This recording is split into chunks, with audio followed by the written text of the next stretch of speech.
Assalamualaikum warahmatullahi wabarakatuh. Di sini kami akan mempresentasikan tentang perdarahan antepartum. Perdarahan antepartum adalah perdarahan yang terjadi pada saat usia kehamilan mencapai trimester ketiga atau lebih dari 22 minggu dan sebelum proses persalinan. Jika di bawah 20 minggu adalah abortus. Angka kejadiannya berkisar antara 5-10% kehamilan. Perdarahan trimester ketiga menjadi salah satu dari 3 penyebab kematian ibu dan penyebab terbesar morbiditas dan mortalitas perinatal di Amerika Serikat. Perdarahan antepartum merupakan salah satu trias penyebab kematian ibu di Indonesia. Untuk sebab-sebab dari perdarahan antepartum yaitu ada 4. Yang pertama solusio plasenta, kemudian ada plasenta previa, kemudian ada ruptur uteri, kemudian ada fasa previa. Yang pertama yaitu solusio plasenta. Selanjutnya adalah solusio plasenta, di mana dia ada nama lainnya seperti abruptio plasenta atau ablasio plasenta. Nah, untuk definisinya sendiri, untuk definisi dari solusio plasenta adalah terlepasnya sebagian atau seluruh dari permukaan maternal plasenta dari tempat implantasinya, yaitu pada lapisan desidua endometrium sebelum waktunya, yaitu sebelum anak lahir. Untuk epidemiologinya sendiri, itu solusio plasenta terjadi pada sekitar 0,2% sampai 1% kehamilan. Lalu untuk klasifikasinya sendiri, di sini ada klasifikasi pertama terbagi menjadi 3, yaitu abruptio placenta marginal, kemudian ada parsial, dan ada komplit. Nah, untuk yang marginal ini merupakan terlepasnya hanya pinggirnya saja. Lalu pada parsial itu berarti terlepasnya lebih luas, sedangkan pada komplit abruptio itu berarti seluruh permukaan plasenta itu terlepas. Kemudian ada klasifikasi yang lain yaitu ada revert, constrict, dan mix. Nah, untuk yang revert atau perdarahan yang terbuka yaitu artinya adanya perdarahan yang menyebabkan darah itu sampai keluar dari vagina. Kemudian yang constrict itu perdarahan yang tersembunyi di mana darahnya itu tersembunyi di antara plasenta dan dinding rahim. Kemudian pada yang mix itu adalah gabungan antara perdarahan yang tersembunyi di dinding rahim dan juga perdarahan yang keluar melalui vagina. Lalu ada juga klasifikasi berdasarkan manifestasi klinis, di mana ada solusio plasenta ringan, sedang, dan berat.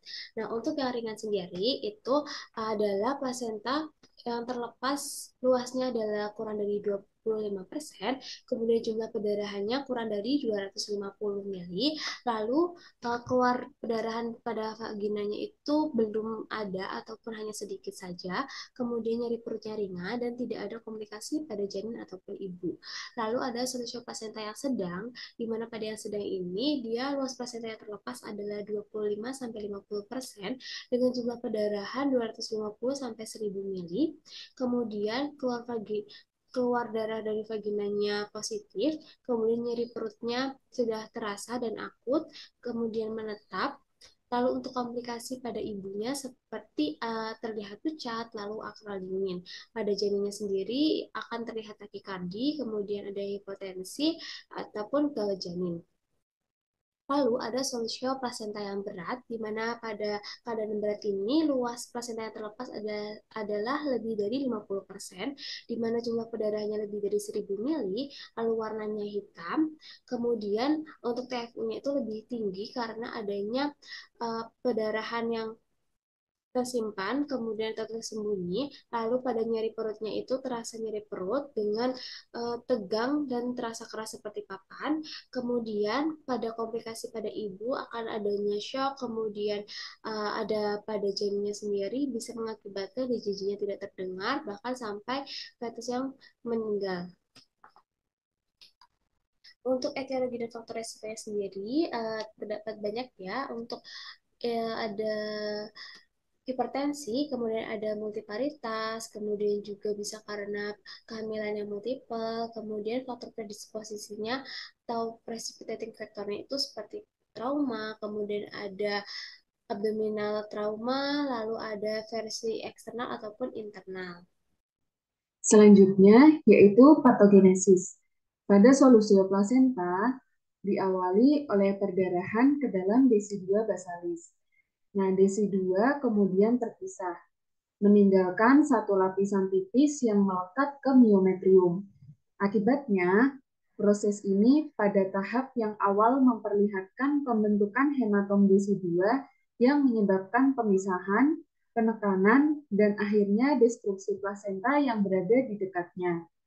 Apabila terjadi perdarahan sedikit, hematom yang kecil hanya akan sedikit mendesak jaringan plasenta dan peredaran darah uteroplasenter belum terganggu. Serta gejala dan tandanya pun belum jelas. Selanjutnya yaitu manifestasi klinis. Yang pertama, perdarahan keluar sedikit dan nyeri. Palpasi sukar karena abdomen tegang, fundus uteri lama-lama naik, rahim keras seperti papan, anemia dan shock, dan yang terakhir darah berwarna merah tua atau kehitaman. Komplikasi pada solusio plasenta yang pertama dapat menyebabkan shock hipovolemi. Yang kedua, anemia. Yang ketiga, uterus kovuler. Yang keempat, gagal ginjal mendadak. Selanjutnya untuk penegakan diagnosis ada anamnesis, pemeriksaan fisik, pemeriksaan laboratorium, dan juga pemeriksaan USG. Nah, untuk tata laksananya, pemberian transfusi darah, pemecahan ketuban atau amniotomi, pemberian infus oksitosin, jika perlu dilakukan SC. Untuk prognosisnya, solusio plasenta mempunyai prognosis yang buruk bagi ibu hamil dan lebih buruk lagi untuk janinnya jika dibandingkan dengan plasenta previa. Nah, prognosis ibu tergantung luasnya plasenta yang terlepas dari dinding uterus, banyaknya pendarahan, ada atau tidak hipertensi menaun atau preeklamsia, tersembunyi tidaknya pendarahan, dan selisih waktu terjadinya solusio plasenta sampai selesainya persalinan.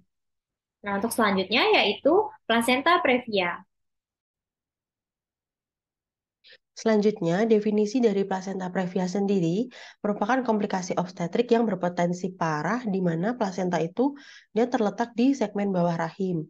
Nah, hal ini tuh bisa menyebabkan obstruksi pada serviks, akhirnya menjadi penyulit proses kelahiran.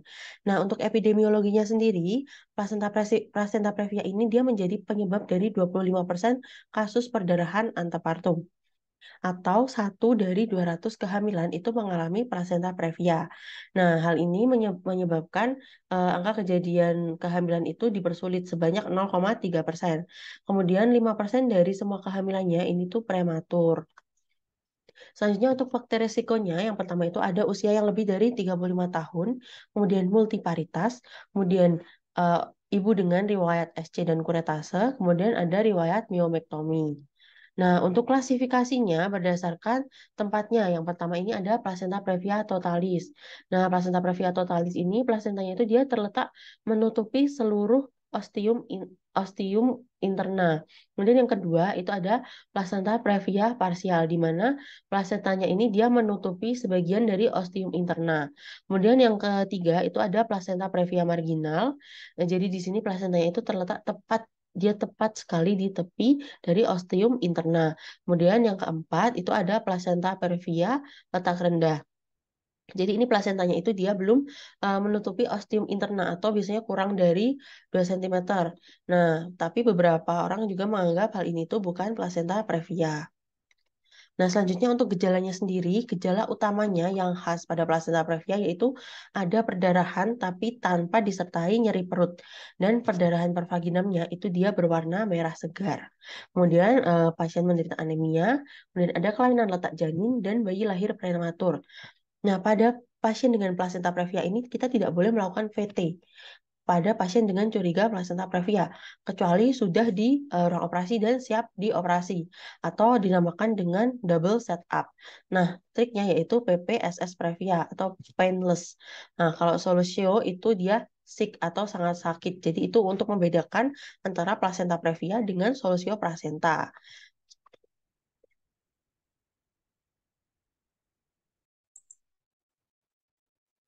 Untuk diagnosisnya dilakukan anamnesis yang pertama yaitu umur kehamilan saat terjadi perdarahan, nyeri, warna dan bentuk perdarahan, serta frekuensi perdarahan. Lanjut, untuk pemeriksaan fisiknya dilakukan inspeksi, melihat perdarahan yang keluar per vagina, banyak atau sedikit, darahnya beku, ibu nampak menangis atau tidak. Selanjutnya dilakukan palpasi, dilakukan pada posisi fundus uteri rendah karena seringnya janin belum cukup bulan, dan pemeriksaan letak kepala. Umumnya masih goyang atau terapung atau floating di pintu atas panggul. Selanjutnya yaitu pemeriksaan penunjang dilakukan USG untuk mendeteksi implantasi atau jarak tepi plasenta terhadap ostium. Jika kurang dari 5 cm, maka plasentanya letak rendah. Lalu dilakukan pemeriksaan inspekulo untuk mengetahui asal perdarahan uteri eksternum atau kelainan cervix dan atau dari kelainan cervix dan vagina. Selanjutnya yaitu tata laksana ekspektan dengan syarat janinnya preterm, perdarahan sedikit atau tidak ada perdarahan aktif, tidak ada tanda infartu, keadaan umum ibu baik, dan tidak ada gawat janin. Diberikan antibiotik profilaksis, tokolisis bila ada kontraksi, diberikan MGSO 4 gram intravena, dilanjutkan 4 gram setiap 6 jam atau nifedipin 3 kali 20 mg per hari, lalu diberikan pematangan paru. Selanjutnya tata laksana aktifnya yaitu usia kehamilan cukup bulan, janin mati atau gawat janin, perdarahan aktif dan banyak, maka pada plasenta letak rendah dan presentasi kepala boleh amniotomi dan persalinan pervaginan. Sisanya dilakukan SC.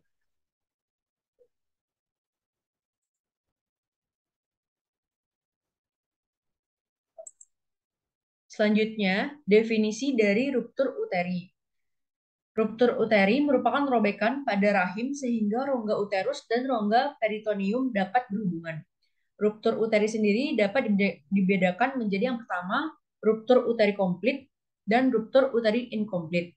Ruptur uteri komplit dia merupakan keadaan robekan pada rahim di mana telah terjadi hubungan langsung antara rongga amnion dan rongga peritoneum.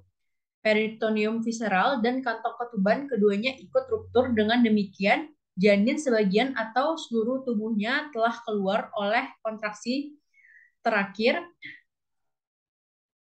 dalam kavum peritoneum atau rongga abdomen. Nah, setelah itu untuk ruptur uteri inkomplit, pada ruptur uteri inkomplit, hubungan kedua rongga tersebut masih dibatasi oleh peritoneum visceral. Nah, pada keadaan yang demikian, janin belum masuk ke dalam rongga peritoneum. Selanjutnya untuk klasifikasi, menurut waktu terjadinya, ruptur uteri pada waktu kehamilan ruptur uteri ini yang terjadi karena dinding uterus lemah yang dapat disebabkan oleh yang pertama bekas seksariocesaria, bekas enuklesia myoma uteri, bekas kuret. Nah, setelah itu ruptur uteri pada waktu persalinan karena bagian terbawah janin tidak maju atau turun yang dapat disebabkan oleh yang pertama versi ekstraksi, ekstrasi forceps, dan ekstrasi bahu. Nah, menurut etiologinya, itu dia klasifikasinya dibagi 3. Ada ruptur uteri spontan, di mana ruptur uteri spontan pada uterus normal dapat terjadi karena beberapa penyebab yang menyebabkan persalinan tidak maju. Nah, persalinan yang tidak maju ini dapat terjadi karena adanya rintangan, misalnya panggul sempit, hidrosefalus, makrosomia, janin dalam letak lintang, presentasi bokong, hamil ganda, dan tumor pada jalan lahir. Nah, ruptur uteri traumatika, di mana faktor trauma pada uterus yang meliputi kecelakaan dan tindakan. Nah, kecelakaan sebagai faktor trauma pada uterus berarti tidak berhubungan dengan proses kehamilan dan persalinan, misalnya trauma pada abdomen. Tindakan berarti berhubungan dengan proses kehamilan dan persalinan, misalnya versi ekstraksi, ekstrasi forceps, dan ekstrasi atau dorongan. Setelah itu ruptur uteri jaringan parut. Ruptur uteri yang terjadi karena adanya locus minoris pada dinding uterus sebagai akibat adanya jaringan parut bekas operasi pada uterus sebelumnya. Nah, enuklasi mioma atau miomektomi, histerektomi, histerografi, dan lain-lainnya. Untuk diagnosisnya, pertama dilakukan anamnesis. Dilihat apakah adanya riwayat partus yang lama atau macet. Setelah itu, apakah ada riwayat partus dengan manipulasi penolong. Setelah itu, adanya riwayat multiparitas dan adanya riwayat operasi pada uterus, misalnya cesaria, enukleasi mioma atau miomektomi, histerotomi, dan histeografi. Setelah itu dilihat dari gambaran klinis. Gambaran klinis ruptur uteri didahului oleh gejala-gejala ruptur uteri yang membekat, yaitu didahului his yang kuat dan terus-menerus, rasa nyeri yang hebat di perut bagian bawah, nyeri waktu ditekan, gelisah, nadi dan pernafasan cepat, segmen bawah uterusnya tegang, nyeri pada perabaan lingkaran retraksi atau von Badering, meninggi sampai mendekati pusat, dan ligamentum rotundanya menegang. Nah, pada saat terjadinya ruptur uteri ini, penderita sangat kesakitan dan seperti adanya robekan dalam perutnya. Nah, keadaan umum penderita tidak baik, dapat terjadi anemia sampai shock.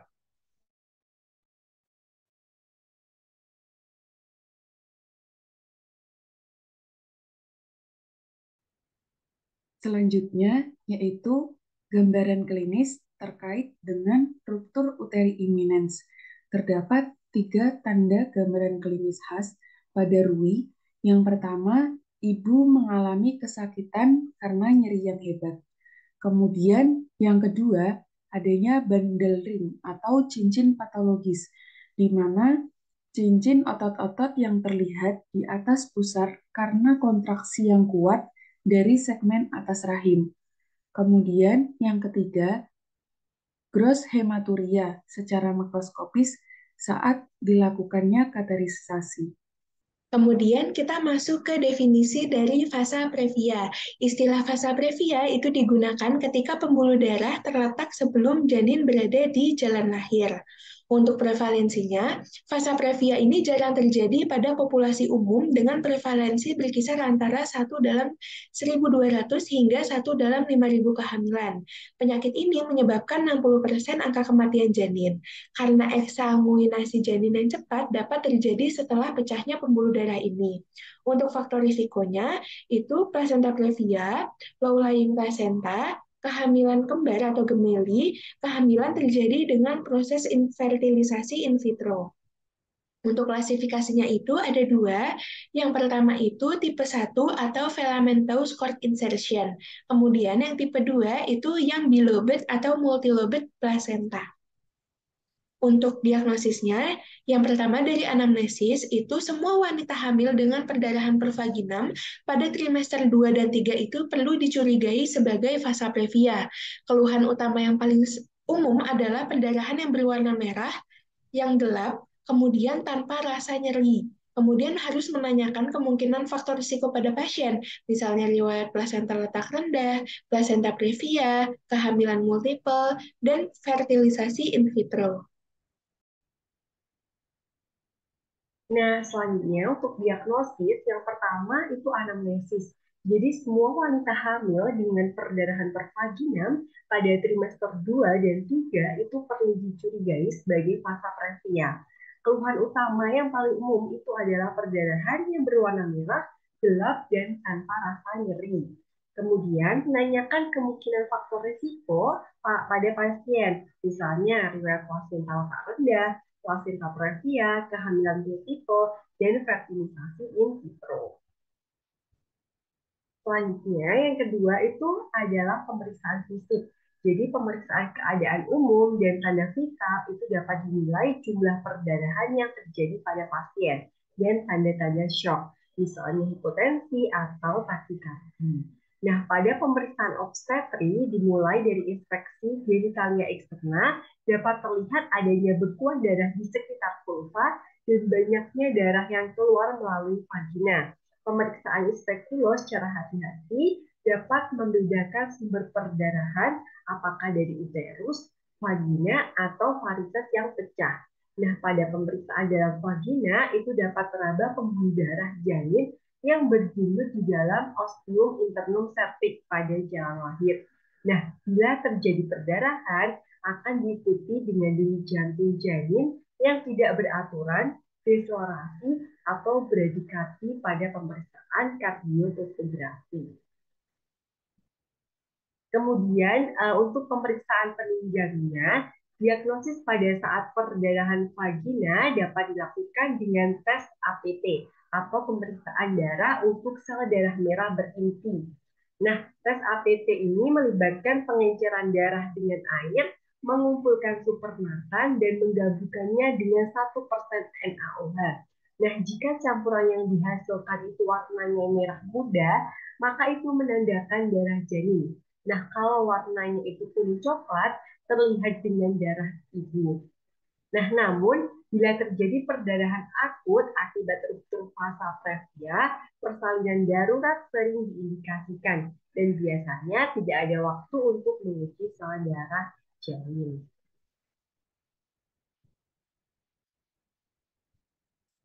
Selanjutnya yaitu algoritma diagnosis fasa previa. Pada mid-semester dilakukan fetal anatomy ultrasound. Kemudian dilihat apabila terdapat plasentasi yang normal, maka hanya dilakukan kontrol rutin. Kemudian apabila didapati adanya plasenta previa atau plasenta letak rendah, maka dilakukan follow-up pemeriksaan ultrasound pada usia kehamilan 32. Kemudian dilakukan ultrasonografi transvaginal untuk mengetahui apakah terdapat tanda-tanda fasa previa. Kemudian pada keadaan di mana ditemukan fasa previa, maka harus ditegakkan dengan ultrasonografi transvaginal dan juga dengan menggunakan pulsasi Doppler. Gambaran ultrasonografi 2 dimensi pada trimester kedua, bagian sagittal yang melalui serviks dengan plasenta previa yang terlokalisasi di dinding dorsal uterus. Kemudian gambar yang kedua yaitu color Doppler, menunjukkan pembuluh darah yang melintasi ostium internum cervix atau fasa previa. Kemudian gambar yang terakhir, transvaginal ultrasound dengan color Doppler menunjukkan adanya fasa previa.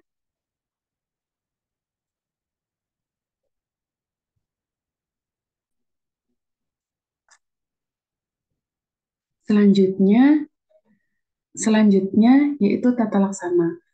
Pertama, lakukan evaluasi ultrasonografi terhadap lokasi plasenta dan hubungan antara plasenta dan ostium cervix internum. Harus disertakan pada pemindaian ultrasonografi trimester kedua. Dan lokasi penyisipan tali pusat harus didokumentasikan bila memungkinkan secara teknis. Kemudian ultrasonografi lanjutan harus dilakukan pada usia kehamilan 32 minggu untuk wanita yang didiagnosis dengan plasenta previa atau plasenta letak rendah pada pemeriksaan ultrasonografi mid-trimester. Karena plasenta previa terdeteksi pada pertengahan trimester kedua yang kemudian sembuh dan letak plasenta yang rendah, bahkan jika kemudian sembuh berhubungan dengan fasa previa dan akibatnya angka kematian perinatal yang tinggi. Ultrasonografi transvaginal dengan warna dan pulse Doppler direkomendasikan untuk menyingkirkan kemungkinan adanya fasa previa.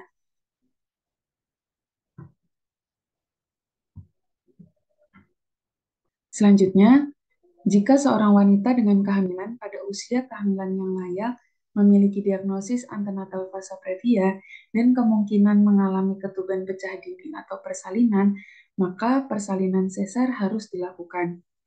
Rawat inap antenatal untuk wanita dengan diagnosis prenatal fasa previa dapat dipertimbangkan dari usia kehamilan 30-34 minggu.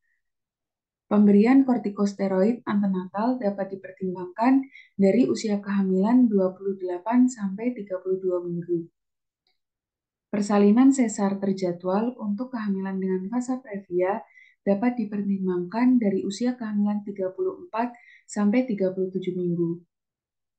Persalinan kehamilan yang dipersulit oleh fasa previa harus dilakukan dengan kelahiran sesar di pusat yang mampu menyediakan transfusi darah neonatus segera jika diperlukan. Nah, ini merupakan kesimpulan atau ringkasan perdarahan antepartum. Yang pertama, plasenta previa. Definisinya yaitu implantasi plasenta menutupi jalan lahir.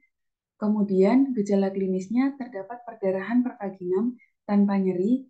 Kemudian tata laksananya dilakukan seksio sesaria.